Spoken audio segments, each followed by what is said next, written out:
chamo o réu e chamo o Dr. Paulo Renato Garcia Sintra Pinto. Por favor. Está no Rio de Janeiro, peço licença a Vossa Excelência e a todos, eu vou sair, que eu vou tentar pegar um avião para ir para o Rio, para estar amanhã ao lado dele, e tanto o Rogério quanto a Milene ficarão no meu lugar. Por favor. Prazer em vê-lo, obrigado pela atenção, presidente. Até logo a todos.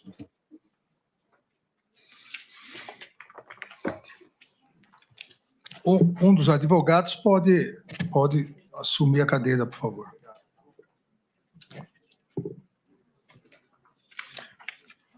Novamente, boa tarde ao Alexandre Ramagem Rodrigues, boa tarde ao Dr. Paulo Renato Garcia Sintra Pinto. Então, aqui já foram devidamente qualificados, também já fizemos no início, que vale para todos os réus, a questão do direito ao silêncio. A primeira parte do interrogatório sobre a pessoa, o senhor reside onde? Em Brasília. Em Brasília. Uhum. Profissão?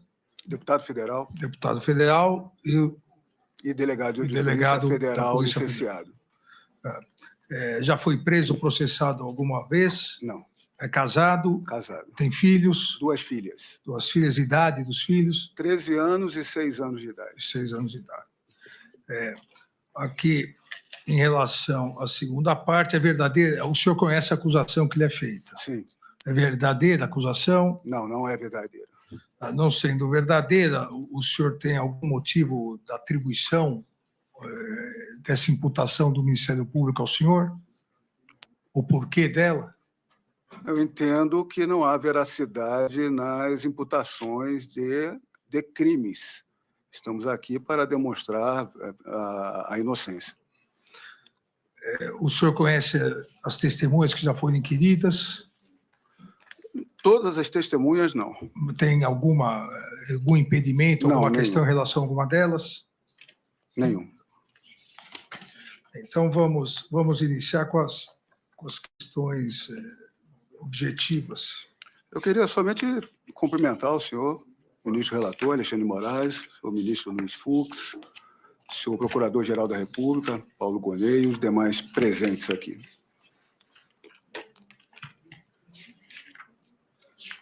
Em relação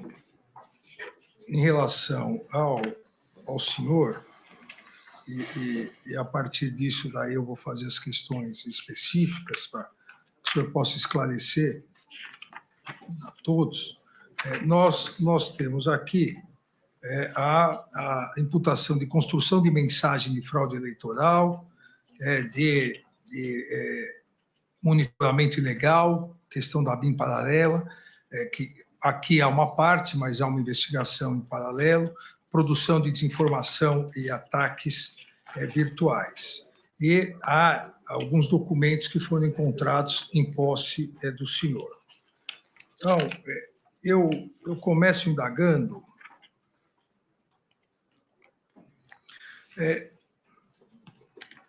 qual foi a informação de inteligência que o senhor recebeu e, a partir dela, a partir dessa informação, ou qual foi o pedido, ou qual foi a razão que resultou da ação de inteligência para verificar em 29/7/2020, o senhor diretor da interferência estrangeira em razão da empresa Positivo ter ganho licitação no TSE. O senhor se recorda disso? Me recordo, se tratava de informações em redes sociais. A Agência Brasileira de Inteligência, como órgão de inteligência, tem a função de obtenção de coleta de informações para produção e difusão de conhecimento. Havia uma informação em redes sociais, inclusive está nos autos, uma tela que dizia que uma empresa chinesa, a Lenovo, teria adquirido a empresa Positivo, brasileira. Eu, então, apenas passei essa informação à Diretoria de Contra-Inteligência e à Diretoria de Tecnologia, que é o CEPESC, que é o Centro de Pesquisa e Desenvolvimento para a Segurança das Comunicações, para verificar. Essa informação não era verossímil, não tinha veracidade. O controle social da Positivo se demonstrava apenas de brasileiros, nacionais. Então, essa informação foi descartada, não se tornou nenhum documento de inteligência, muito menos um briefing, um informe, ou mesmo um relatório de inteligência, foi descartado. Não houve nenhuma continuidade em relação a isso? Não houve, foi descartado. O que eu explico sobre a inteligência, que essa coleta e obtenção de informações são diversas. De todas essas informações, eu digo a todos que nem 5% do que é coletado ou obtido se transformam em documentos. Exatamente por falta de veracidade, por falta de pertinência, por falta de atribuição da inteligência de Estado. A inteligência funciona acaba transmitindo documentação com um percentual muito pequeno do que acaba coletando de informações. Há uma outra questão, imputação, e uma documentação juntada aos autos, um documento, presidente TSE informa.docx. A criação ocorreu em 10 de julho de 2021, às 14h18, e a última modificação foi em 27 de julho de 2021, às 8h22, pelo usuário, entre aspas, a ramagem, com R só, @yahoo.com, que apresenta diversas informações, criando toda uma narrativa para desacreditar as urnas eletrônicas e o sistema eleitoral. Foi o senhor que criou esse arquivo? Sim, a ramagem é meu login, o e-mail é um login, não que tenha enviado esse documento pelo e-mail. É muito boa a alusão à data, de 10 de julho de 2021 a 27 de julho de 2021. Tudo que eu coloquei, esses são documentos pessoais, são documentos privados, não houve difusão qualquer, encaminhamento qualquer desse documento, era algo privado, com opiniões privadas minhas. Todas as questões que eram anotações privadas diversas, todas essas anotações que dizem respeito à urna, ao processo eleitoral, não era concernente à urna eletrônica, mas sempre foi, em todas elas, concernente à discussão que estava tendo no mesmo período, no Congresso Nacional, na Câmara dos Deputados, que se tornou um debate nacional sobre a votação da PEC 135 de 2019, que a votação foi em 10 de agosto de 2021. Então, toda essa minha discussão se trata do voto impresso para fins de mais uma auditoria complementar à urna eletrônica. O que eu coloco aqui para os senhores todos, e está nessas mensagens recolhidas, é que após essa, vamos dizer assim, derrota, porque o governo Bolsonaro estava tentando, era um pleito do governo, que se passasse o voto impresso auditável. Foi uma derrota. Depois dessa derrota, essa votação, não há mais nenhuma anotação minha privada, discussão pública, não há nenhum momento que eu tenha tocado no assunto mais sobre urnas eletrônicas. Nesse documento, o presidente TSE informa, há um documento, há um trecho que diz o seguinte, abre aspas, por tudo que tenho pesquisado, mantenho total certeza de que houve fraude nas eleições de 2018, com vitória do senhor no primeiro turno, todavia ocorrida na alteração de votos. O argumento na anulação de votos não teria esse alcance todo. Entendo que o argumento de anulação de votos não seja uma boa linha de ataque às urnas. Na realidade, a urna já se encontra em total descrédito perante a população. Deve-se enaltecer essa questão já consolidada subjetivamente.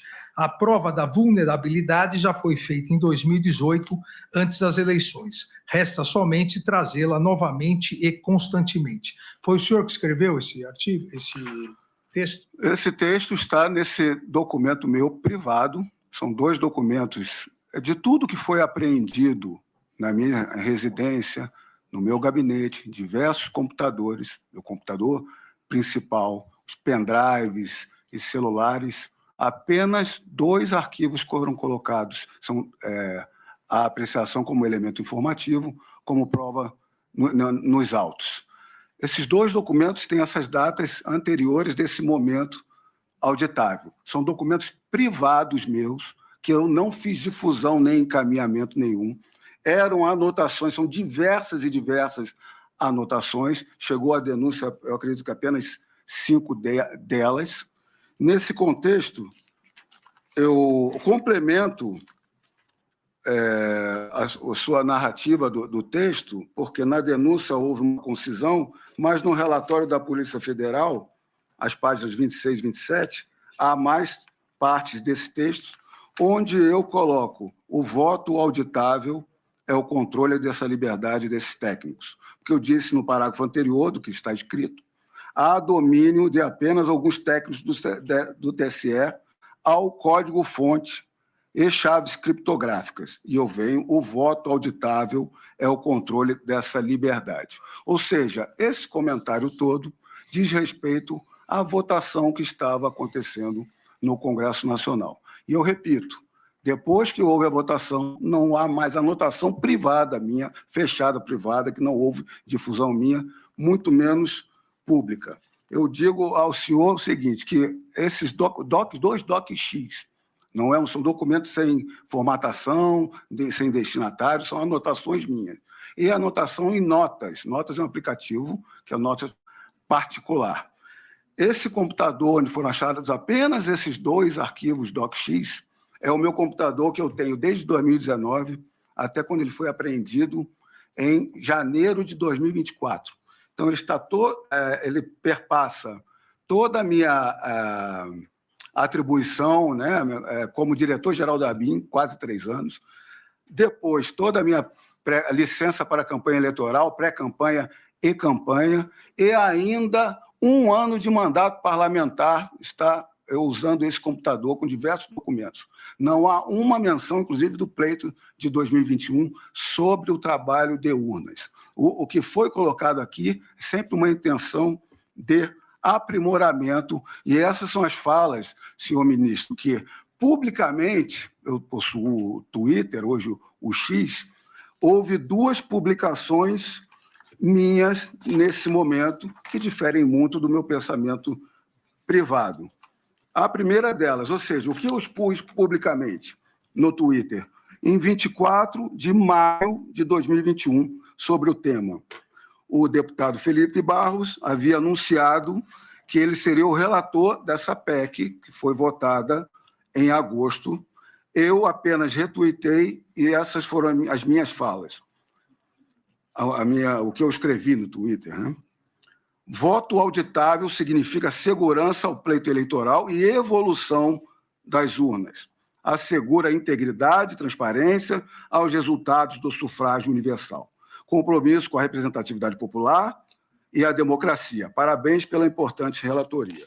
Depois disso, nesse contexto, já em 1º de agosto de 2021, se avizinhava ali a votação, eu quase que repeti o que eu escrevi 3 meses antes. Voto auditável significa evolução das urnas e segurança ao pleito eleitoral. Assegura integridade e transparência aos resultados do sufrágio universal. Compromisso com a representatividade popular e a democracia. Eleições democráticas com contagem pública de votos.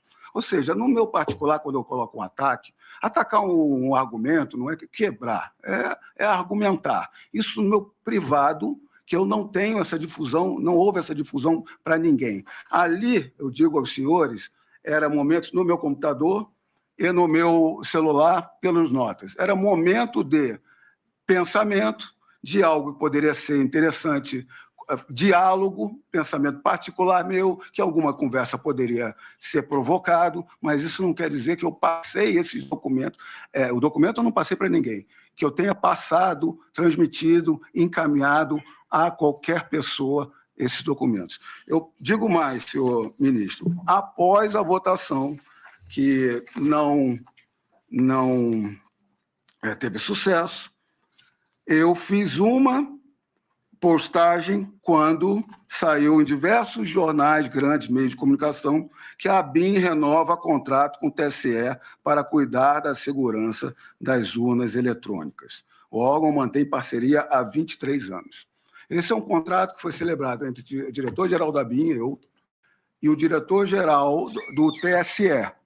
E, naquele momento, houve um aprimoramento. Por quê? Porque a ABIN trabalha com criptografia de Estado, e faz um trabalho. Ou seja, nessa publicação, eu escrevi que a ABIN fornece criptografia de Estado a diversas entidades, inclusive ao TSE. Buscar evolução, transparência e segurança é corolário de diversos princípios da administração pública. Ou seja, depois da votação que não empregou o voto impresso, a PEC, eu não fiz qualquer comentário, eu não tenho anotação privada alguma, e ainda fiz um trabalho em conjunto aqui, reforçando a credibilidade e a segurança que tem que ser trabalhado ao TSE. Eu lhes digo mais para entrar na questão das lives, porque fala em Constituição... Não, vamos na sequência. Okay. O senhor enviou esse arquivo, esse trecho que eu li, o senhor enviou ao ex-presidente Jair Messias Bolsonaro?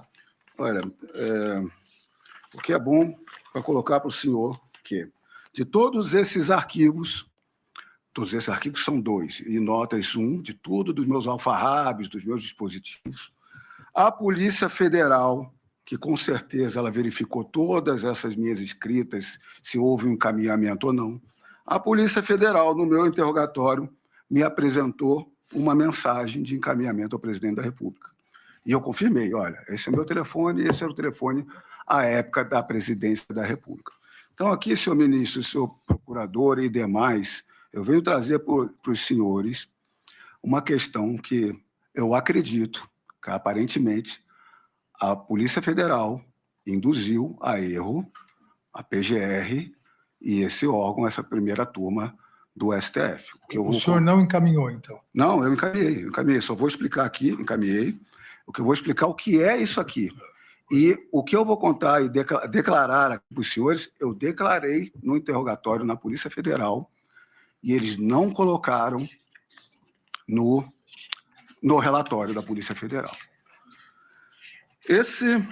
Essa mensagem que está aqui, ela está no relatório, ela foi produzida em 16 de julho, ou seja, antes da live, não devia nem ter programação de live, porque a live era programada semana a semana, no contexto do voto, da votação na Câmara dos Deputados, 16 de julho.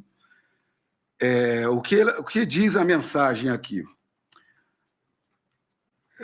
A mensagem, inclusive, é cortada, não entendo por que é cortada, porque eu acredito que o início deve explicar o que eles não querem que se explicou, que em processo antecipado de fiscalização, essas palavras minhas escritas, de auditoria dos softwares de urna, as maiores autoridades em computação já conseguiram verificar diversas falhas e vulnerabilidades. E aí eu elenco. Sistema de inicialização de urna, boletim de urna falsa, chave criptográfica da urna, ordem do registro digital do voto, quebrando o sigilo do voto, código-fonte. Senhor ministro, eu expliquei na Polícia Federal, os senhores sabem o que é isso? Isso aqui é ipsis literis, literal, é literal, por isso que é fácil identificar, de um vídeo de uma audiência aqui no Pleno do Supremo Tribunal Federal, perante os ministros. Eu avisei na hora a delegada que estava me inquirindo. Isso é um vídeo que eu encaminhei ao presidente da República. É um vídeo de mais de 10 minutos que o advogado dos peritos criminais que fazem o teste público de segurança da urna, que se tem desde 2009, sempre antes da urna, ele apresenta essas questões saneando as questões. Ou seja, não é um vídeo que mostra que quer derrubar a urna, mas mostrando que a urna tem constante evolução nesses testes de segurança. Inclusive, a manifestação é um vídeo que não é cortado para se tirar de contexto, vamos dizer assim. Nesses 10 minutos, não é apenas o advogado que está se manifestando no pleno, há a manifestação do então ministro Lewandowski, colocando a questão das urnas. O próprio ministro Luiz Fux se manifesta, porque os testes ali estavam sob sua gestão. A ministra Carmen Lúcia estava presidindo e coloca a questão que os testes são rotineiros pela segurança. E o ministro Gilmar Mendes ainda espanca a questão, informando que são rotineiros, são segurança, que atende o que os técnicos colocam e saneiam a questão. Então, essa é a única mensagem, senhor ministro, que o resto é um doc-x de coisas particulares minhas, eles vasculharam tudo, com certeza, meu. Essa é a única mensagem que eles dizem que eu enviei para alguém contra as urnas. Só que eles esconderam essa informação, que se trata de um vídeo que está no YouTube, na internet, que retrata uma audiência no plenário do Supremo Tribunal Federal, que não é algo contra a urna, é mostrando que tem que se ter sempre evolução da urna. Quando é que vai ser crime uma audiência no STF? Quando é que vai ser crime enviar um vídeo que só demonstra que a urna tem natural evolução?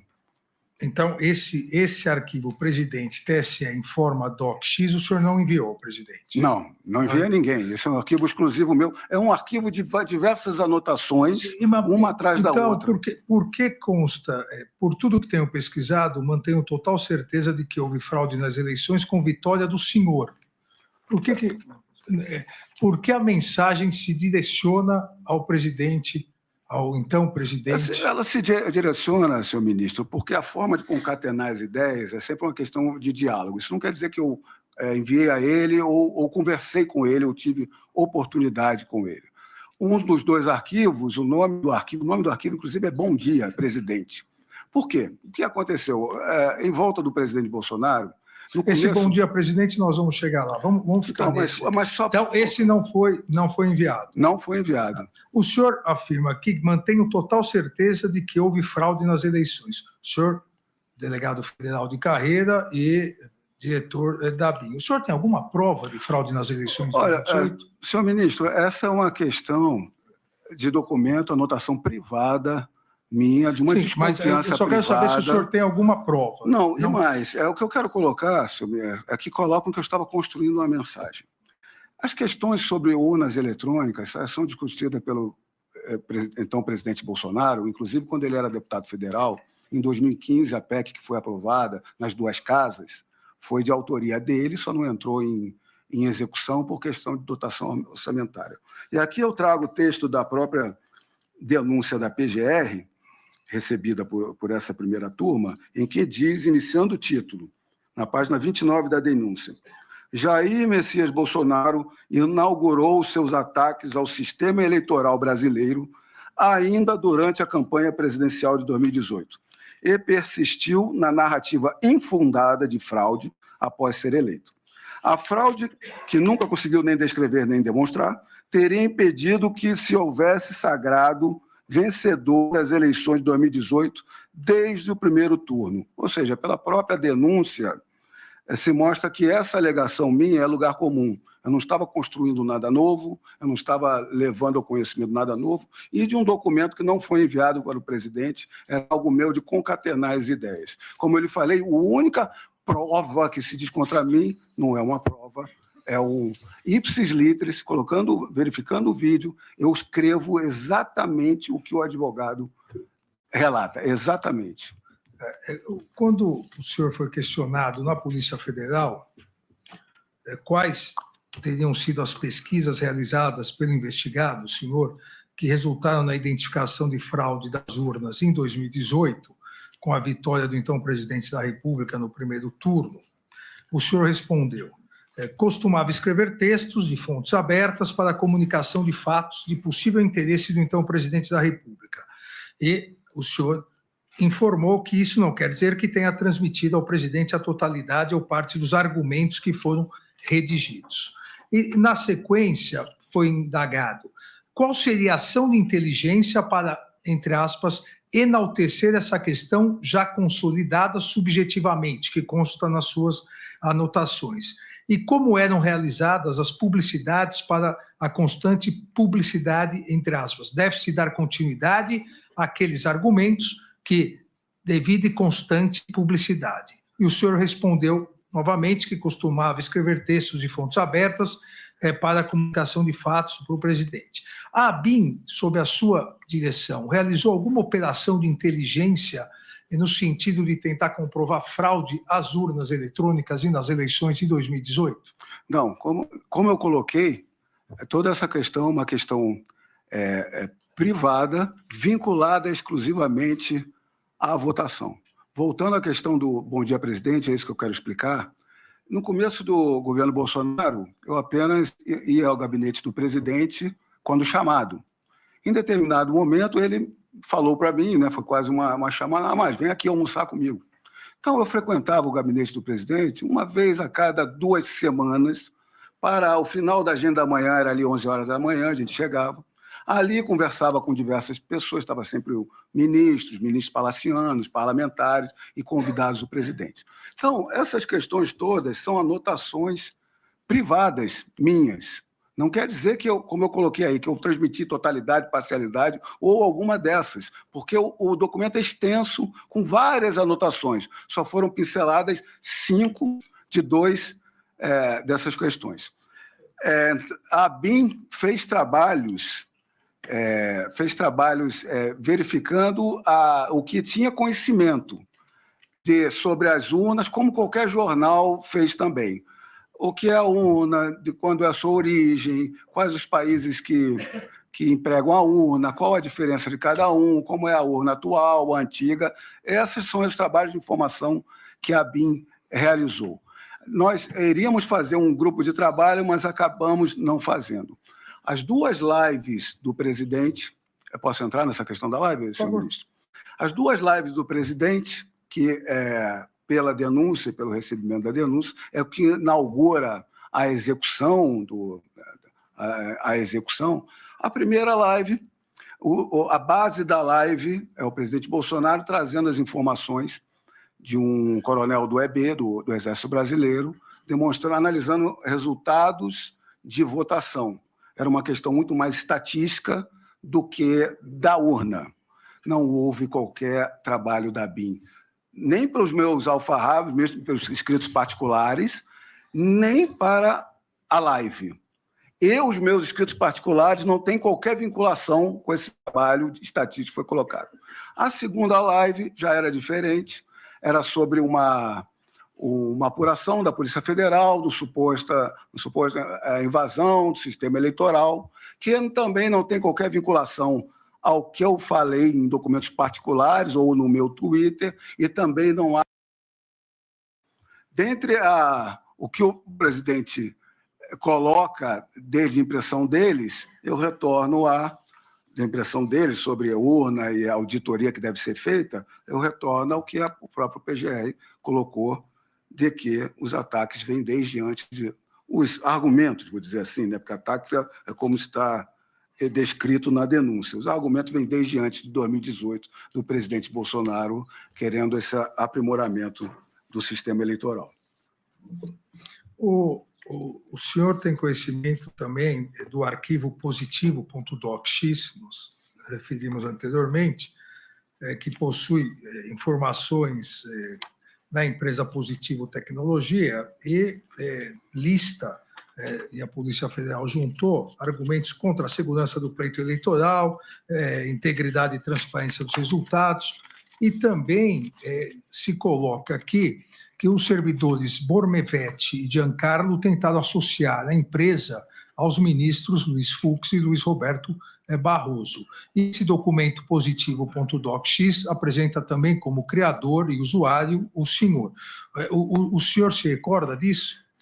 Eu tomei conhecimento pela investigação, porque são muitos documentos num computador. Mas, voltando até à sua pergunta inicial, nós fizemos aquela análise sobre a interferência chinesa. E veio a mim, à época, o quadro societário da Positivo. Esse documento DocX, é um documento de criação no mesmo dia da sua última edição, é apenas o quadro societário da empresa positivo. Apenas isso que tem no meu computador, que muito provavelmente é fruto dessa análise. Agora, eu tomei conhecimento de diversos diálogos entre o Marcelo Bormevé, que é um agente de Polícia Federal, e Giancarlo, que é um militar que estava na BIM, lotado na BIM, até antes da minha chegada. Giancarlo eu não conheço, ele estiver presente aqui hoje, eu não sei quem é, não tenho contato, nunca falei, acredito eu como diretor-geral, devo ter me reunido com todos, mas eu não tenho contato nenhum com ele, nunca tive. Marcelo Bormevé, vou dar um contexto de como Marcelo Bormevé chegou na BIM, o trabalho dele, para mostrar o que eu descobri apenas com a investigação na parte privada dele. A BIM ela possui mais milhares de servidores, entre oficiais de inteligência, agentes e outros cedidos. Quando eu fui a diretor-geral de ABIM, eu levei cerca de 10 policiais federais para ter a segurança de quem eu conheço, botei alguns locais estratégicos. São policiais, que são a grande maioria classe especial, da carreira, com especialização. Marcelo Bormevé é um desses. Ele era da diretoria de inteligência policial por anos, era lotado em Minas, mas trabalhava no Brasil inteiro com análise, inclusive de grandes operações. Marcelo Bormevé, ele foi ser coordenador geral de credenciamento e segurança corporativa. O trabalho principal ali deles em sistemas de convênio da CGU, alguns de convênio com a MJ, o Infoseg, fazer um trabalho que é exigido pela Casa Civil. A Casa Civil tem um decreto presidencial que toda contratação acima de um DS3, FPE 3 hoje, passa pela análise da ABIM e da CGU. Então, a coordenação geral do Bormevé, Marcelo Bormevé, que tem 2 coordenações abaixo, 30 servidores, tem essa grande atribuição e servir a ABIM também. Eles faziam ali cerca de 11 mil análises no SINC do Executivo Federal durante o ano. E eu digo que ele trabalhava com excelência, ele fazia a função com excelência. Não é apenas uma questão opinativa minha.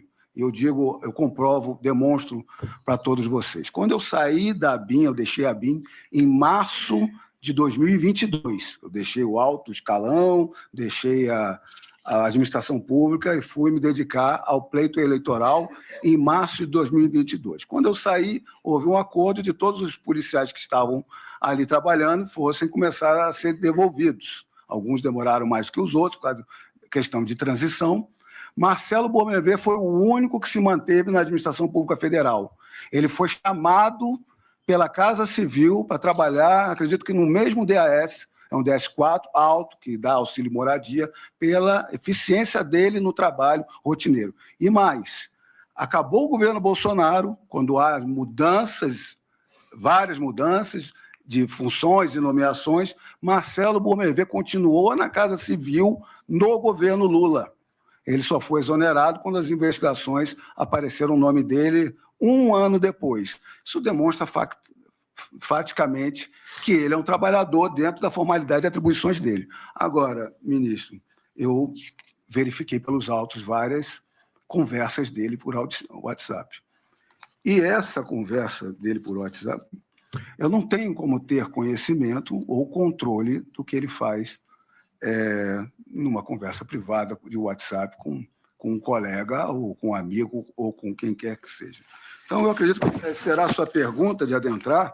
Esse diálogo deles com o Giancarlo já demonstra tudo o que aconteceu sobre essa questão do positivo, que não tem vinculação a mim, ali com um documento que só tem quadro societário. É uma conversa que envolve o ministro Luiz Fux, um assessor do ministro Barroso, e na conversa está claro que não teve orientação, não teve coordenação, determinação de qualquer, não, nem da direção geral, de qualquer setor da BIM para essa análise, e o resultado dessa análise ele também não levou para a BIM, para os outros setores, para subir para alguma coisa de inteligência.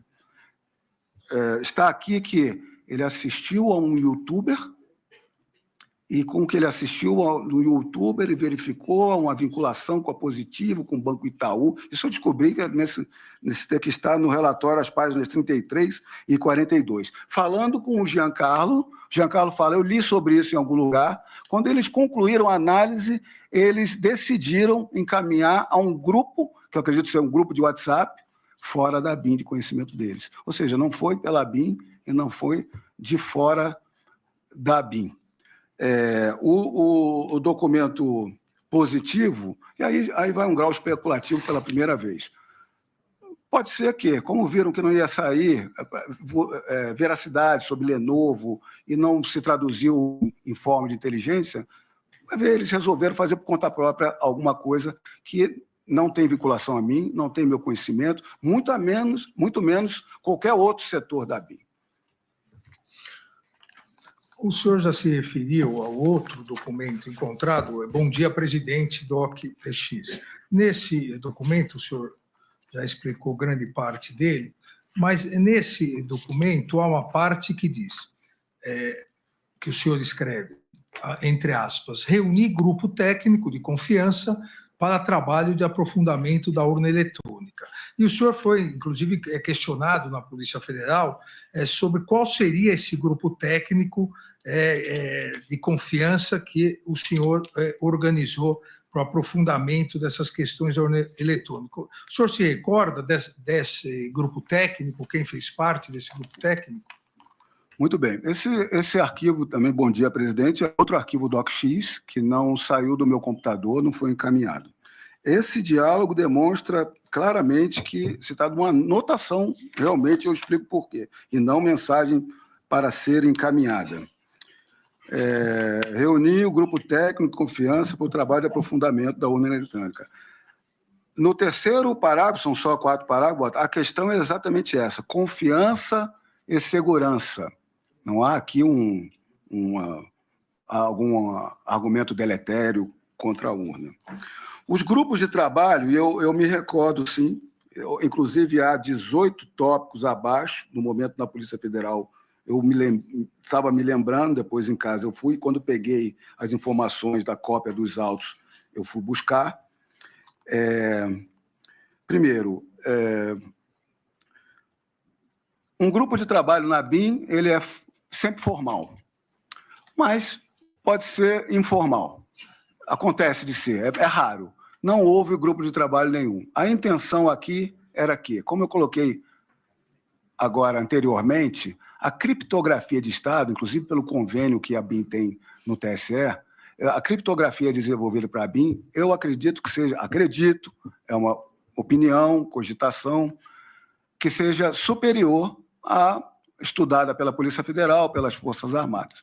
O grupo de trabalho que eu me referi aqui, e esse Bom Dia, Presidente, esse arquivo, só para voltar atrás, o início da edição, a criação dele é de 2020, e final dele é 11 de março de 2021, ou seja, muito longe do que está sendo apurado aqui hoje. A intenção desse grupo de trabalho era levar a BIM ao TPS, Teste Público de Segurança. Eu estudei a questão, são resoluções do TSE à época, e chamei o diretor do CEPESC, do Centro de Pesquisa e Desenvolvimento de Segurança da Comunicação. Eles se animaram, os experts. Eu falei, se a gente for tentar, nós temos que falar com o diretor-geral do TSE para tentar estar na resolução que habilita as Forças Armadas, a Polícia Federal, as universidades, até setores privados. Depois de um tempo, eles voltaram informando, olha, é algo que tem que se estudar muito ainda, não vai haver tempo hábil para as próximas. Então, ficou algo para começar a se trabalhar. E tudo isso que eu estou falando se demonstra, se comprova por esses próprios 18 itens logo abaixo. Ou seja, são 18 itens. Isso aqui eu não vou enviar para um presidente da República, nem vou decorar a fala, são anotações. De 18, eu vou ler alguns aqui. Desenvolvimento do software, dispositivo de segurança, auditoria do código, assinatura digital, transmissão dos votos aos TREs, transmissão dos votos ao TSE, totalização dos votos. Eu saí do interrogatório da Polícia Federal, eu fui compulsar, fui fazer uma apuração para me lembrar o que é isso. E botando na internet mesmo, são documentos, são títulos públicos oriundos do próprio TSE. Em conclusão, eles estão... Onde estão esses itens, né? Não é uma produção da BIM, não é uma produção minha, nem de outro terceiro. Esses documentos estão no site do TSE, a maioria das informações está nas seções urna eletrônica, legislação, transparência, segurança do processo eleitoral. Diário da Justiça Eletrônica, DJE, resoluções e portarias são publicadas no DJE, acessível no site do TSE. Portal da Transparência do TSE, inclui relatórios de auditoria, editais e contratos. Relatórios do teste público de segurança disponíveis após cada edição do TPS, realizado periodicamente desde 2009. Então, essa era uma listagem de como fazer o teste público de segurança que nós queríamos habilitar a BIM, e não foi à frente em razão do período. Eu acredito que se eu ainda estivesse como diretor-geral, eu poderia tentar habilitar para auxiliar o teste público de segurança com mais um órgão que trabalha com criptografia. Há um segundo documento nesse arquivo Bom Dia, Presidente. Não, esse é o arquivo presidente.docx, que diz o seguinte, eu vou ler na íntegra. Bom dia, presidente. O senhor, mais que ninguém, conhece o sistema e sabe que não houve apenas quebra de paradigma na sua eleição, mas ruptura com o esquema dos poderes e com a hegemonia da imprensa em impor o que pensar e em quem votar. Parece ser o momento do golpe para retorno da política anterior. Nenhuma crise conseguiu enfraquecer sua base e não aparenta haver políticos à altura de vencê-lo em 2022. Portanto, parece que a batalha maior será agora, requerendo atitude belicosa como estratégia. Há armadilhas sendo colocadas. O inquérito do Celso de Mello possui relação com o inquérito das fake news do Alexandre de Moraes, ambos com o intuito de fundamentarem o golpe no TSE. Sendo assim, primeiro é necessário que a PGR arquive o inquérito do Celso de Mello, para expor todas as nulidades do procedimento do Alexandre de Moraes. Nesse segundo momento, o senhor terá total legitimidade de contestar decisões monocráticas do STF, além de passar a expor todas as arbitrariedades dos ministros do STF, a começar pelas perseguições de Celso de Mello e Alexandre de Moraes. Mas, para isso, necessário ter uma AGU mais estratégica e combativa, diferente da subserviência apresentada nos últimos atos. Esse documento o senhor também não enviou para o presidente da República. O senhor escrevia uma carta para o presidente e não enviava. É isso? Eu escrevia textos privados que me concatenavam a ideia para, se possível, em algum momento, ter algum debate. Então, o senhor não enviou isso ao presidente? Esse aqui eu não me recordo de ter enviado essa questão para o presidente. Mas eu gostaria de assinalar algumas questões aqui. Como foi falado aqui em diversos momentos, não é segredo de ninguém que havia algumas insatisfação. Isso é da decisão judicial, uma parte fica satisfeita, a outra fica insatisfeita. Havia uma insatisfação muito grande com determinadas decisões judiciais, mas nenhuma delas foram descumpridas. Essa é a grande questão. E o que eu coloco nesse argumento todo, que eu demonstro a insatisfação, poder alegar, poder arguir, é consulta à AGU. Consulta à AGU. Já que se reclama de que há decisões do Supremo Tribunal Federal que são contrárias à lei ou que dão um prazo exíguo para cumprimento, que se recorra ao órgão de Estado, ao órgão técnico, jurídico e judicial, que tenha capacidade postulatória para se arguir, eu coloco arguir. Arguir é alegar, argumentar, como órgão técnico para haver uma contestação. É diferente de manifestações contrárias, se utilize das Forças Armadas, se utilize do MJ, da Força Policial, não. Eu estava a todo momento dentro da possibilidade de, se estão havendo decisões que se entende manifestamente ilegal, que se procure a AGU para um parecer técnico, para se cumprir ou não, mas levando à reconsideração do Supremo Tribunal Federal. Então, essa foi minha intenção. O senhor não encaminhou nem ao presidente, nem ao PGR, então, nem à AGU. Ficou só para o senhor mesmo. Não, inclusive eu coloco nesse texto que o controle dentro dos autos é da PGR e do STF. Em todos os casos, um parecer técnico-jurídico darão suporte para apontar violações constitucionais e legais. Essa é a questão que eu coloco, não uma questão particular minha, de uma insatisfação que estava acontecendo, para se levar a um órgão de Estado para se verificar e questionar esse tipo de questão.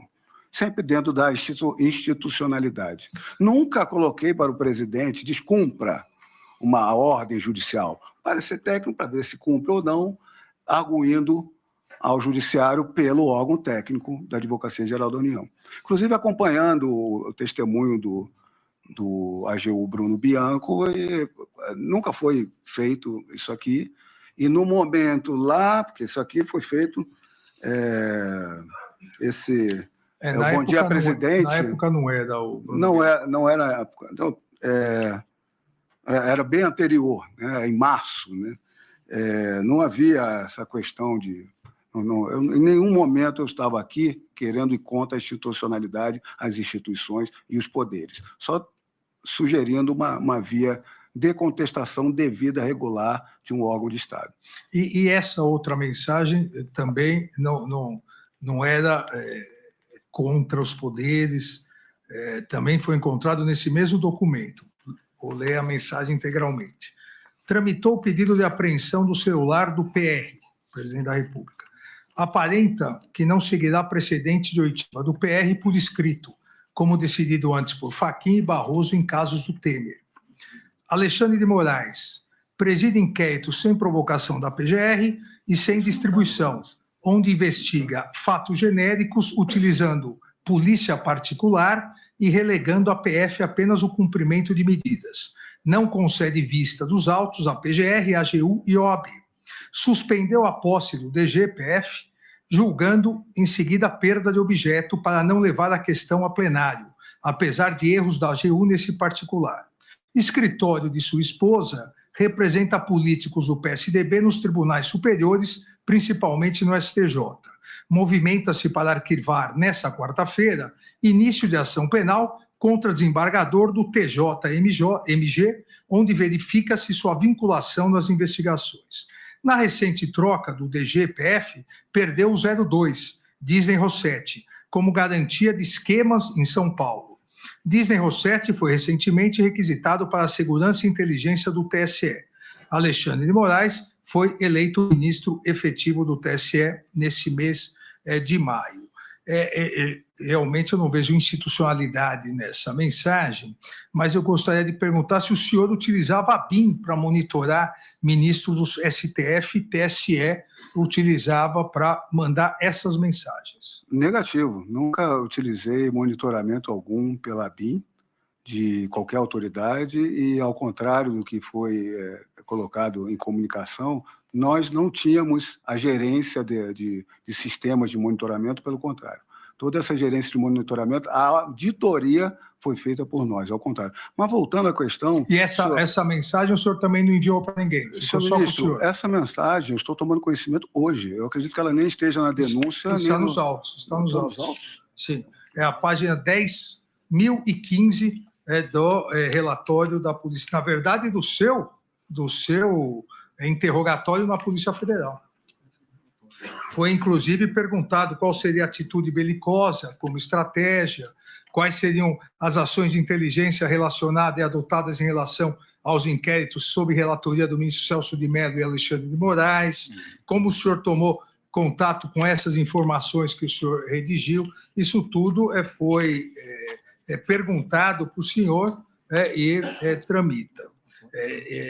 O senhor também não passou isso para ninguém? Não, eu sei que não está na denúncia, eu não me lembro de ter escrito, o de certo que não fiz monitoramento de autoridades alguma. Se quiser, nós podemos entrar nessa questão que foi colocada na denúncia agora. Não, vamos seguindo aqui.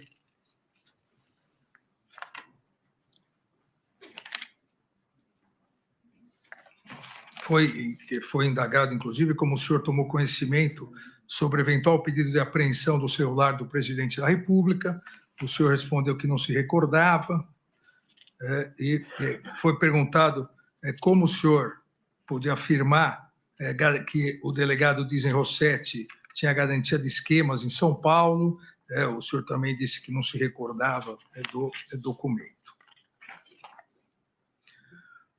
Aqui também, e nas sustentações orais, as que todos os réus se recordam, inclusive uma indagação que a ministra Carmen Lúcia fez a um dos advogados, em um dos momentos, e eu repito aqui, se o senhor utilizava a BIM para operações de inteligência e monitoramento, não só de ministro do Supremo, do TSE, mas visando a proteção e resolver problemas particulares do então presidente Jair Bolsonaro e seus filhos e sua família. Negativo, não houve essa questão. A questão é o sistema First Mile.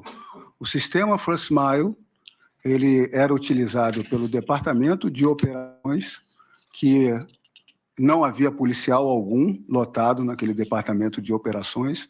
As atividades fim da ABIN são 4 diretorias, em 3 diretorias dela não havia policiais. O sistema First Mile, ele era de gerência, acesso às senhas, credenciamento, execução apenas do Departamento de Operações. Quando eu cheguei na ABIN, era o que eu constatei, que a ABIN era analógica completamente. Eu vi uma verdadeira bagunça de procedimentos e acabei vendo que era proposital ser completamente analógica para não ter controle. Eles não tinham, inclusive, em 2019, o sistema SEI, Sistema Eletrônico de Informações, que era a obrigação de ter na Administração Pública Federal desde 2013. Eu acabei instalando 2 SEIs, um para contato fora, externo, e um interno. Todas as contratações eram feitas por as diretorias e nós, com relação a isso, havia um descontrole do uso das ferramentas. Em 2020, eu pedi uma auditoria, em razão dessa bagunça, posso dizer assim, uma auditoria, deixa eu até ler o início da... Um momento.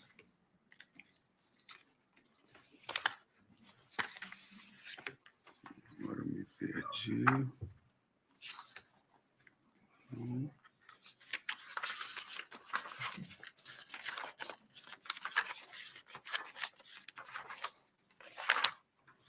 Meu Deus.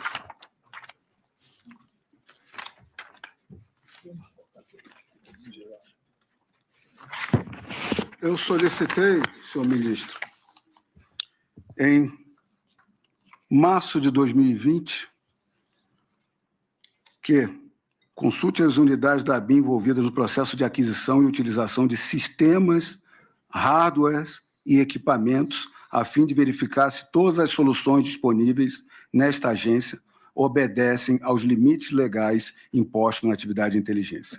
O levantamento deve conter lista de ferramentas e equipamentos, resultado da prova de conceito, conclusão do parecer jurídico e indicação de que a aquisição foi aprovada pelos órgãos de controle. Ou seja, eu fiz um pente fino na BIM. Consultei o ministro Wagner, trouxe servidores da CGU que fizeram um controle interno da BIM. Demoraram quase 1 ano. Vieram para todos os setores, indicando a nós que deveria fazer abrir uma coordenação de prospecção, nós fizemos, passando apenas pelos diretores, nós fizemos, e diversas medidas. Algumas ferramentas eles assinalaram como especiais, e dentre elas estava o First Mile, que era gerenciado e executado pelo esse departamento de operações. Diversas foram as notícias que esse equipamento não estava sendo utilizado adequadamente.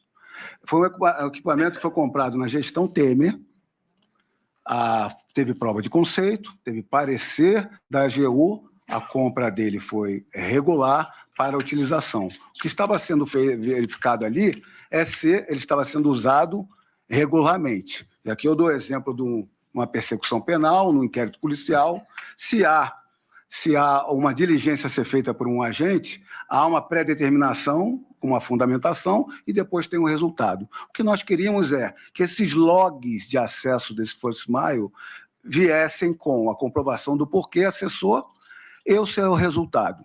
Então, nós fizemos essa auditoria e diversas provas documentais mostram, estão nos autos, de que nós fomos a fundo nessa auditoria.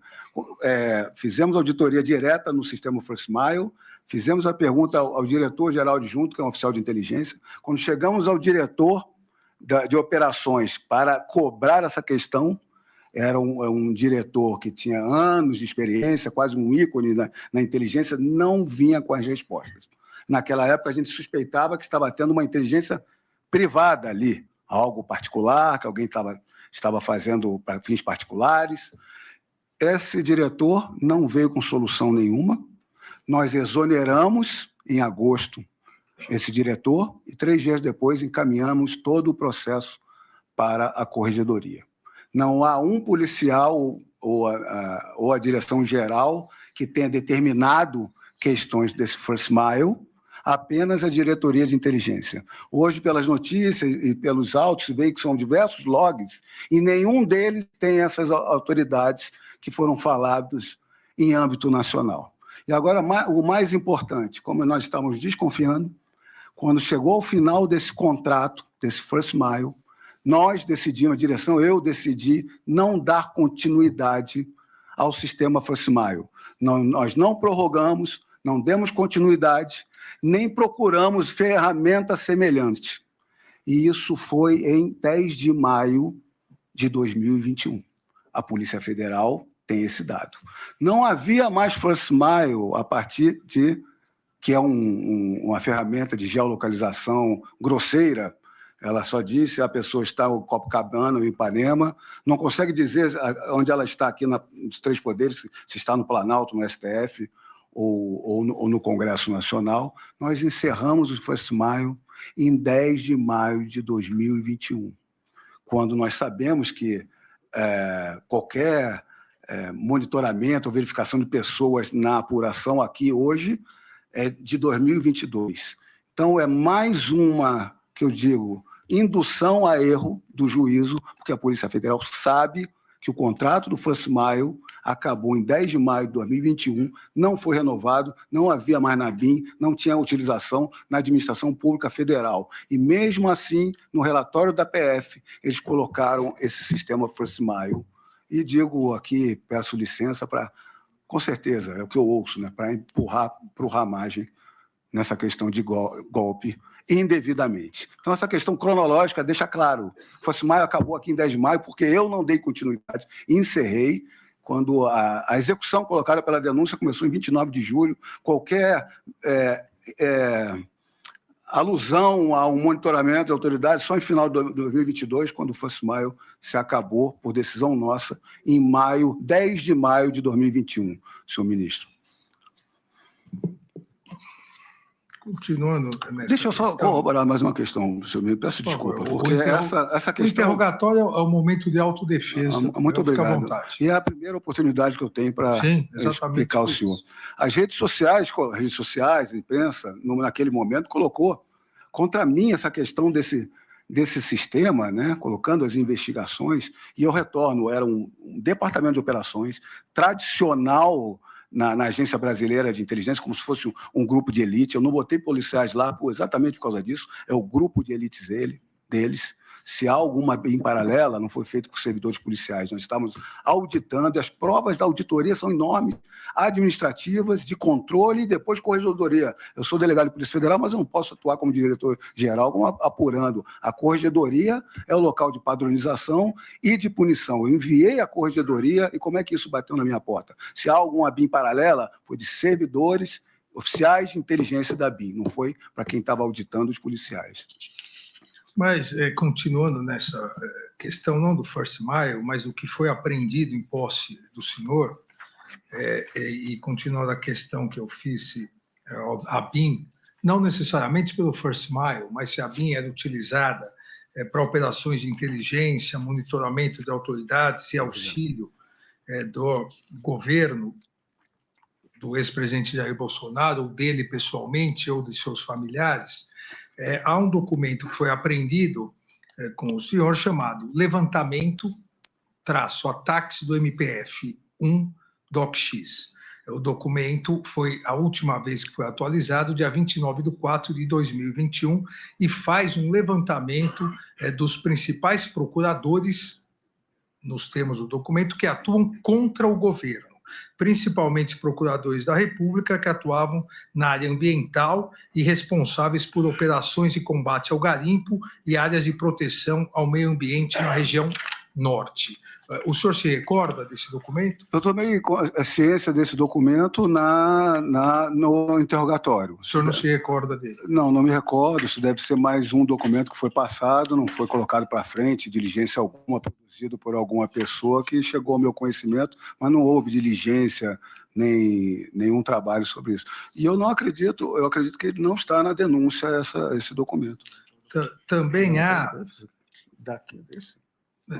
Também há um outro documento em que há uma lista de inquéritos policiais federais da Superintendência Regional da Polícia Federal do Rio de Janeiro, em que constam os investigados. O senhor fez uma lista de vários investigados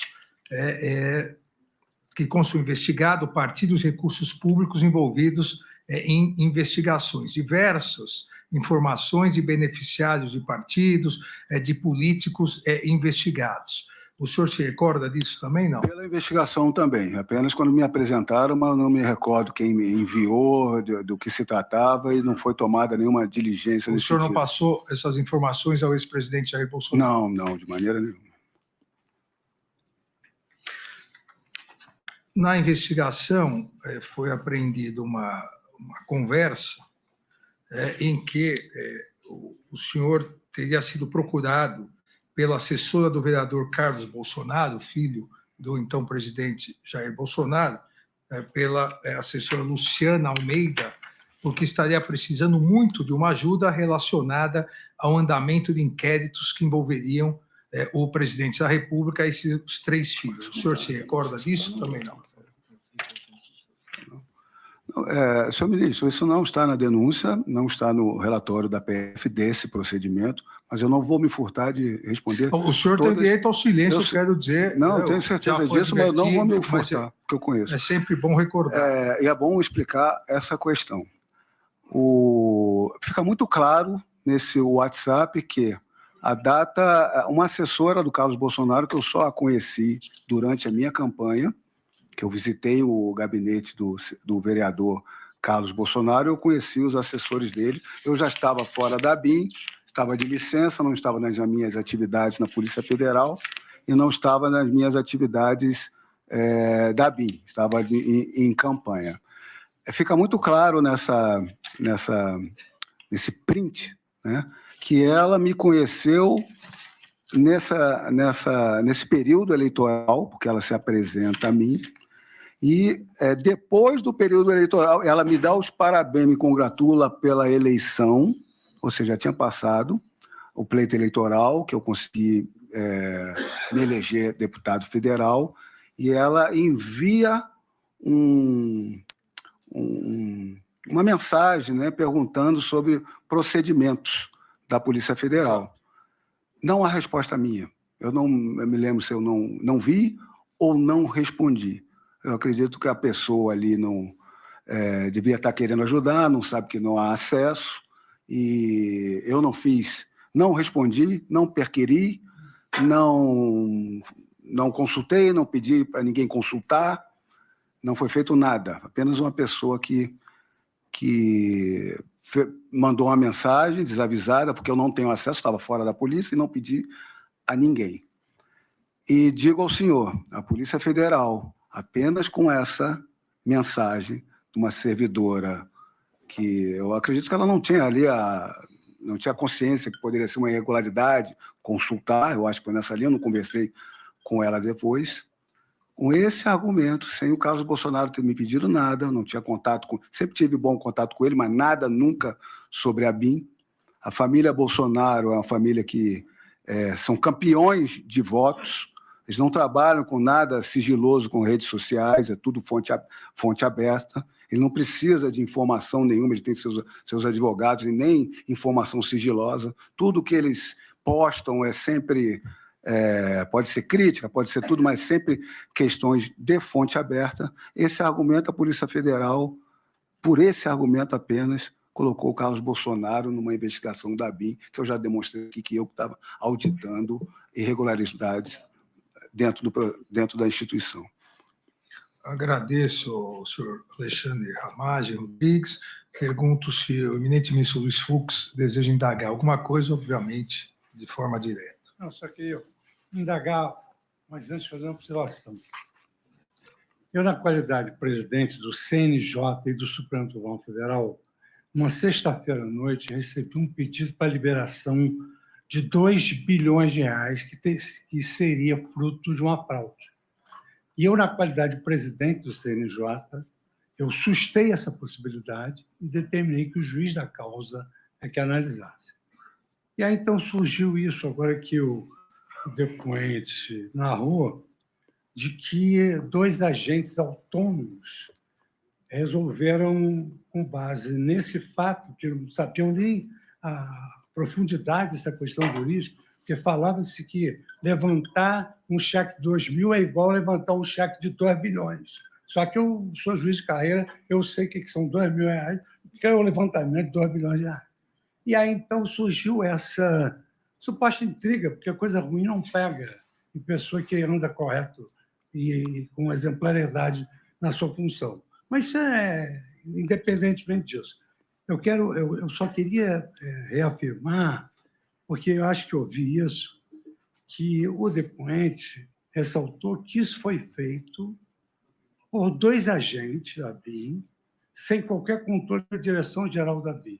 Quer dizer, queria saber se houve alguma determinação da ABIM para que houvesse essa manipulação dessa situação jurídica, alegando que a empresa tinha na sua estrutura um banco, que o banco tinha como integrante uma pessoa que era parente do... Negativo, senhor ministro. Eu tive consciência dessa questão por esse diálogo dos autos, assim como o senhor. E eu vi ali, né, e ficou bem evidente, eu fico feliz com isso, que demonstra que a administração da BIM não tinha conhecimento, nem determinou esse tipo de questão.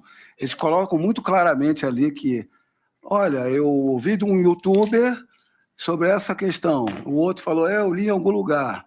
E começaram a ver, eu não vou me lembrar de tudo, mas o principal, o fundamental, eu me recordo.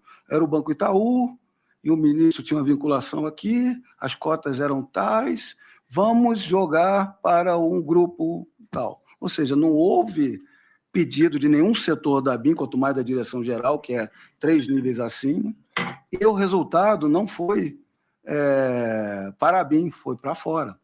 Eu não vou aqui, eu não sou julgador, se é um ilícito penal, administrativo, ou só é uma reprovabilidade moral, não sei, mas sem vinculação alguma. É a questão de que o diretor-geral da Polícia Federal, compra o armamento, eu não posso ser responsável pelo erro do armamento de quem está no front. E esse servidor, Marcelo Bovenvel, eu conheço, ele é de excelência, capacidade, como eu demonstrei aqui, depois ele foi convidado para a Casa Civil, para um DAS, ao sair da BIM, e no governo Lula ele se manteve. Então, ele sempre cumpriu as suas atribuições com excelência. Ele é um grande analista da inteligência policial. eu não tenho como controlar, saber o que ele faz no ambiente interno ali de comunicação de WhatsApp dele. Então, na verdade, não é possível que a ABIN tenha arapongas autônomos que fazem o que querem. Olha, e essa era a minha discussão. Quando eu adentrei a ABIN, eu vi essa proposital analógico.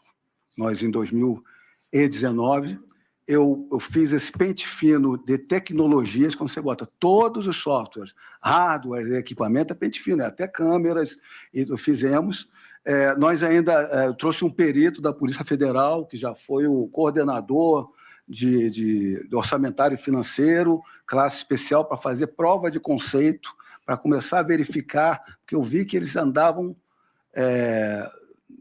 com objetivos próprios, se capacitavam para sair da BIM e não trabalhavam para o cerne da questão. A BIM só obtinha conhecimento, não trabalhava a BIM. Na nossa gestão, minha e do general Heleno, o CISBIM começou a ser alimentado, eu comecei a fazer convênios com a CGU, com o Ministério da Justiça, isso tudo é catalogado, os logs, e começamos a trabalhar a prova de conceito para verificar isso que eu falei, que a gente tem a Polícia Federal. A polícia no Brasil é o órgão mais controlado de polícia, acredito, no mundo. Nós temos o controle judicial, do Ministério Público Judicial e Externo, nós temos a própria Controladoria, a Corregedoria, o TCU. Nós estamos acostumados ao controle. A BIM não tinha. E o controle do legislativo, que não é eficaz. Então, nós levamos sistemas, que os sistemas sejam logs, para nós verificarmos quem está acessando o quê. E foi exatamente o que aconteceu com o First Mile. Eles utilizavam o First Mile sem dizer o porquê do alvo e o resultado. Nós queríamos exatamente isso, eles não davam solução. E aí eu exonerei esse chefe que tinha 30 anos de caso e coloquei para a corregedoria. Hoje, o que eu tenho de notícia da investigação que veio para cima de mim é que eles estão vendo que não tem autoridades nenhuma, tem a parte de interferência, que tem muita gente boa também, Abel. Estou criticando, mas tem muito oficial de inteligência espetacular, pessoas boas, então não posso, nessa parte aqui, ser injusto. E é a grande maioria. As pessoas trabalhavam com interferência internacional, espionagem, proteção ao conhecimento sensível, a BIM trabalha com a Itaipu, com diversas, faz essa parte de criptografia preventiva, porque a Polícia Federal faz a repressiva. Então, a gente desenvolveu muito isso, e tem muitas pessoas boas, mas sem controle, as pessoas acabam explorando essa falta de controle, infelizmente. Satisfeito. Obrigado ao ministro Luiz Fux. Eu passo a palavra ao procurador-geral. Cumprimento novamente o advogado, o senhor Ramagem, o senhor ministro relator.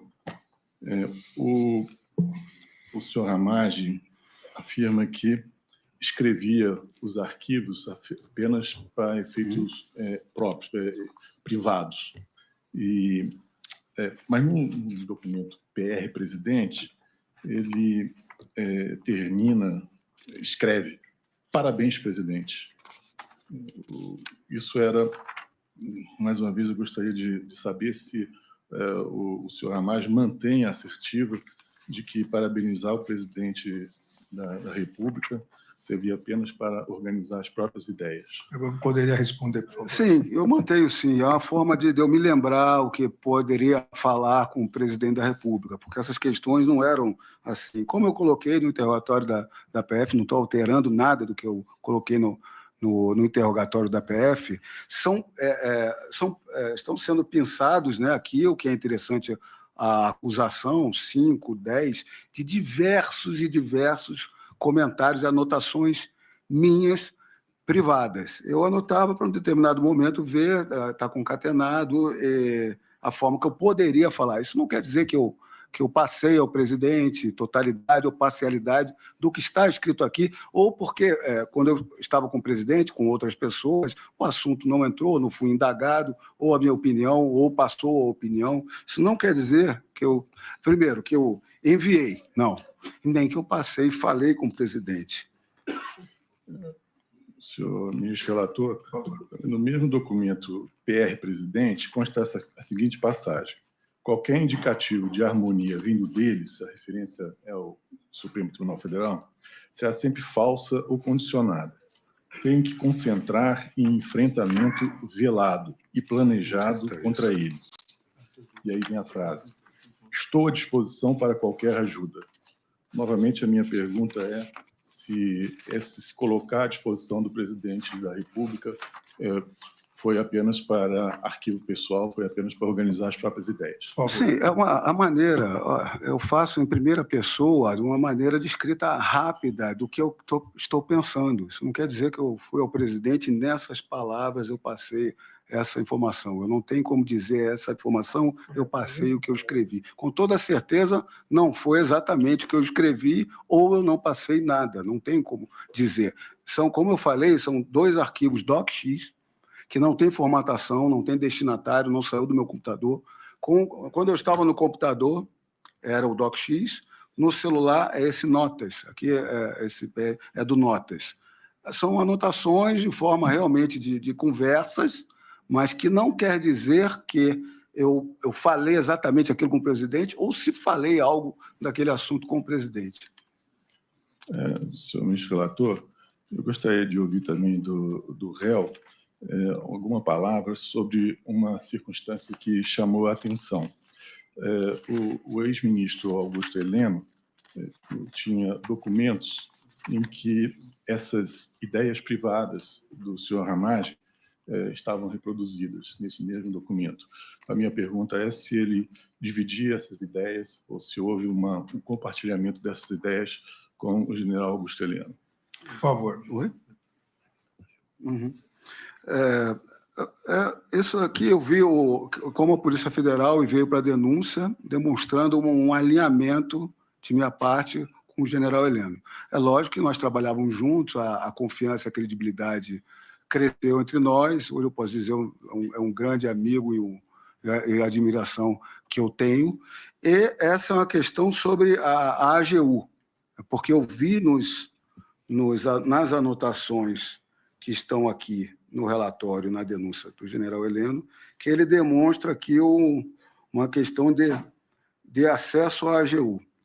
Mas nós não combinamos, como eu coloquei, havia uma insatisfação com decisões do STF. A minha solução era a AGU, pela questão técnica. Parece que o general Heleno também, mas por outra via, pelo MJ, ele coloca aqui.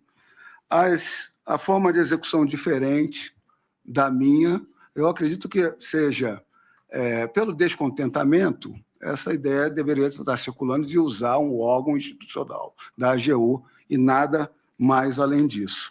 Dentre todas as anotações do general Heleno, o que a gente vê são muito mais lembretes e ideias também, que eu não participei de nenhuma, não tem as datas, que são anotações numa agenda. Dentre elas, foi ressaltado aqui diversos pontos: processo eleitoral, legislativo e judiciário. Ramagem é um tópico, é algo que ele tinha que falar comigo. Tinha combate ao crime organizado no Rio de Janeiro, em São Paulo, na Amazônia e no Nordeste. Dentre esses tópicos, eu não estou aqui com procuração para falar do general Heleno, estou fazendo uma análise do que eu vi.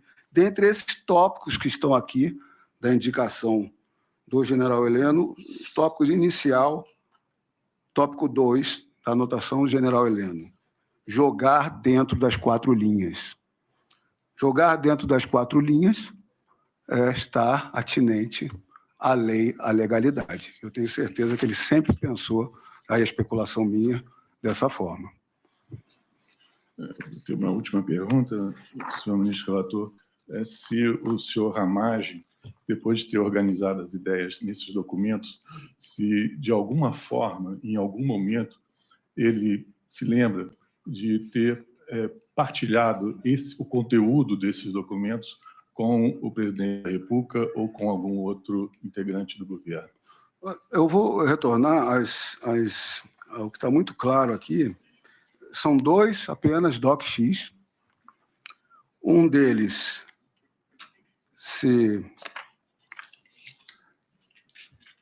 criação e o último acesso dele em março de 2021, ou seja, não há uma vinculação aqui, no meu entender, com o que está sendo apurado, e o outro de 10/7 de 2021 a 27/7 de 2021, sempre no contexto da votação da Câmara.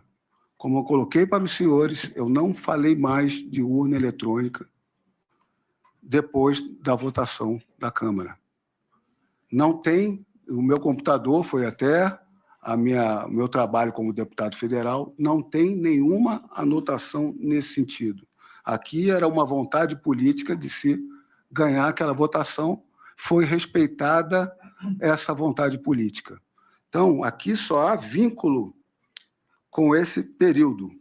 Todo esse período de julho de 2021, apenas, nada posteriormente. Nada posteriormente. E todas as outras anotações, como eu esclareci aqui, dentro da legalidade, opiniões de um documento, DocX, e de um notas, que não tem o encaminhamento. Por quê? Porque eu escrevi em primeira pessoa para levar. Isso não quer dizer que eu passei, que eu conversei, e na integralidade, na totalidade, parcial, ou da maneira como estava escrito ali. Realmente eu escrevo numa forma de diálogo. Tanto é assim que eu demonstrei para os senhores que a Polícia Federal pegou uma mensagem minha. Uma. Você pegou uma mensagem minha desse aqui, é porque eles vasculharam todas as outras mensagens, no meu entender. Essa única mensagem é o vídeo que eu passei para o presidente da República. Passei o vídeo, escrevi exatamente o que o advogado dos peritos colocou, tá, ipsis literis, numa audiência aqui no Supremo Tribunal Federal. Então, de tudo que foi angariado, de 3 anos da ABIN, da minha campanha eleitoral, de todos os dispositivos, se resume a 2 DocX e um arquivo notas, que eles só resultam em um encaminhamento ao presidente, que cortaram a página, omitiram no relatório que eu expliquei aqui para os senhores. Essa é a prova contra mim, única, que não é prova. É uma audiência que eu expliquei para eles no plenário do Supremo Tribunal Federal, de uma discussão do teste público de segurança. Senhor procurador. Muito obrigado, senhor presidente. É tudo. Eu passo, então, a palavra às defesas, inicialmente ao advogado do réu colaborador, o doutor Jair Alves Pereira.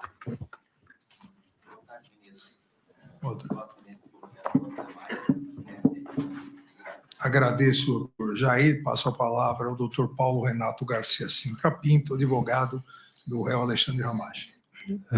Boa noite, excelência. Eu gostaria de saber, indagar ao meu cliente, esse contexto posterior à sua saída do governo federal em março de 2022. Né? Segundo a narrativa que consta da denúncia apresentada pelo doutor Procurador-Geral da República, ao que parece ali em torno de julho de 2022, há um claro recrudescimento dos fatos, né, no que se refere à tentativa de abolição do Estado Democrático de Direito, golpe de Estado, etc. Eu gostaria que o senhor narrasse como foi a sua vida profissional, a sua vida pessoal, a partir de sua saída do governo federal em março de 22. E aí são duas questões, dois marcos. O primeiro, evidentemente, mais uma questão de confirmação, imaginamos que o senhor tenha se dedicado integralmente à sua campanha eleitoral, pré-campanha, campanha, tanto que obteve êxito nas urnas naquelas eleições de 2022. E após outubro de 22, como foram os seus meses, assim, sua perspectiva pessoal e profissional, sobretudo em novembro e dezembro de 2022? Por favor. Sim. Em março de 2022, eu me afastei, fui exonerado em 30 ou 31 de março para concorrer ao pleito eleitoral a deputado federal no Rio de Janeiro. Tirei licença para eleitoral, fiz pré-campanha e campanha. Todos nós sabemos como é árduo, difícil o trabalho numa campanha eleitoral. E eu, que não era muito conhecido, é uma campanha que você tem que realmente se dar à população, viajar, mostrar quem é, mostrar seus propósitos, trabalhar. E, felizmente, eu fui eleito deputado federal e não fui dos mais votados. O Rio de Janeiro tem 46 deputados, eu fui ali pelo 30 e pouco, mas eu tive a grande vitória de ter votos em todos os municípios do Rio de Janeiro. Isso demonstra um trabalho que foi feito de credibilidade. Eu não tive contato mais com a administração pública, nem de alto nível, nem como servidor público. Eu me dediquei exclusivamente, não tive contato, não estive em reuniões, não estive em planejamentos, não estive em nenhum desses momentos.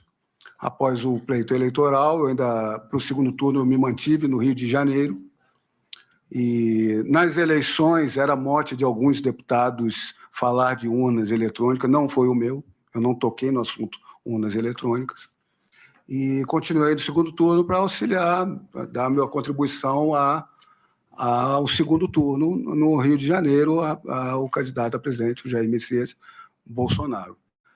Com a derrota, eu tenho residência no Rio, tenho residência aqui em Brasília. No ano eleitoral de 2022, as minhas filhas ainda estavam estudando aqui em Brasília. Eu retornei a Brasília não apenas por causa disso, mas porque eu já não estava mais na BIM e acabou minha licença eleitoral. Eu me apresentei na Polícia Federal e cumpri meu serviço na Polícia Federal algumas semanas, tirei uma parcela de licença capacitação e tirei férias em janeiro. Eu me dediquei em dezembro a montar meu gabinete, é uma virada de chave completamente, todos devem presumir isso, e montar o gabinete em Brasília, você precisa do componente técnico, administrativo, eu me dediquei muito a essa questão. É isso. Excelência, obrigado. Sem mais perguntas. Agradeço, doutor Paulo Renato. Eu passo, na sequência, a palavra ao doutor Demóstenes Torres.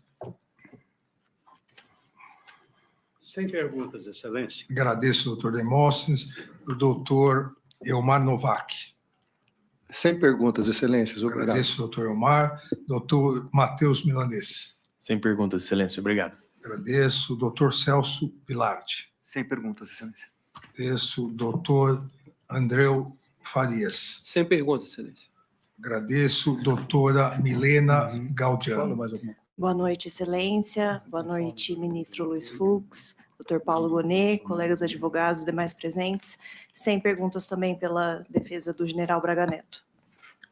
Então, eu agradeço ao doutor Paulo Renato Garcia Sintra Pinto, agradeço ao senhor Alexandre Ramagem. Muito obrigado, senhor. São 10 para as 8, nós não vamos iniciar aqui mais um interrogatório, porque aí nós poderemos progredir muito no horário. Então, nós vamos encerrando os interrogatórios na data de hoje.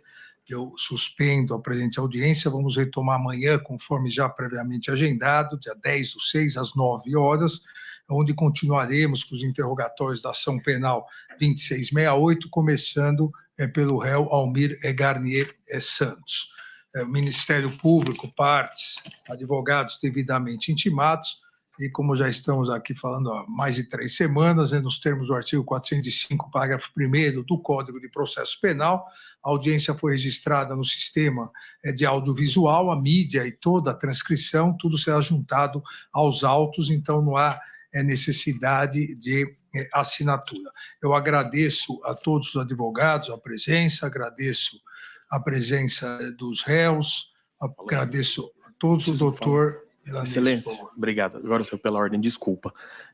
Eu entendo que... O senhor conseguiu a sua vaga na garagem? Isso, eu ia iniciar agradecendo problemas. Esse ponto. Muito obrigado por esse ponto. Para nós facilita bastante, porque realmente é complicado a entrada. O motivo da minha intervenção, excelência, é bem pontual. São quase 20 horas da noite. A audiência amanhã se inicia às 9. Considerando que nós temos que chegar meia hora antes, nós só viemos num carro. Eu ainda preciso levar o general para casa, preciso ir para a minha casa. Eu minimamente quero jantar, excelência, que eu só tomei café da manhã quase. Imagine então, assim, eu imagino, excelência, por isso que eu estou falando. Eu ia pedir a gentileza, assim, rogar essa turma, por favor, você tem como colocar um pouco mais tarde amanhã, de modo a se tornar viável. 9/2. possível umas 10 horas, Doutor, Excelência? vamos ver se nós terminamos amanhã. Daí o senhor tem quarta-feira para tomar um belo brunch. Quinta-feira, um jantar que é dia dos namorados. Nem me fale. Sexta, dia de Santo Antônio, o senhor comemora também no quermesse. Se a gente começa a atrasar, a gente não acaba. Não, doutor. Excelência, só para não ficar tão em cima, Não, porque dá tempo. 9 horas... O Excelência. general Heleno vai pedir para o senhor dar uma acelerada no carro. Não. Assim o senhor leva. Só não vai ser multado, doutor. 9 horas tá bom. Na quarta é às 8. Então, por isso que eu tô falando, Excelência. porque Vamos acabar amanhã, então. Imagina que a cavalo um em cima do outro, Excelência. Pelo menos 10 horas para a gente ter uma hora a mais. 9 horas, doutor. 9 horas. Todos Obrigado, intimados. Uma boa noite e um bom descanso a todos.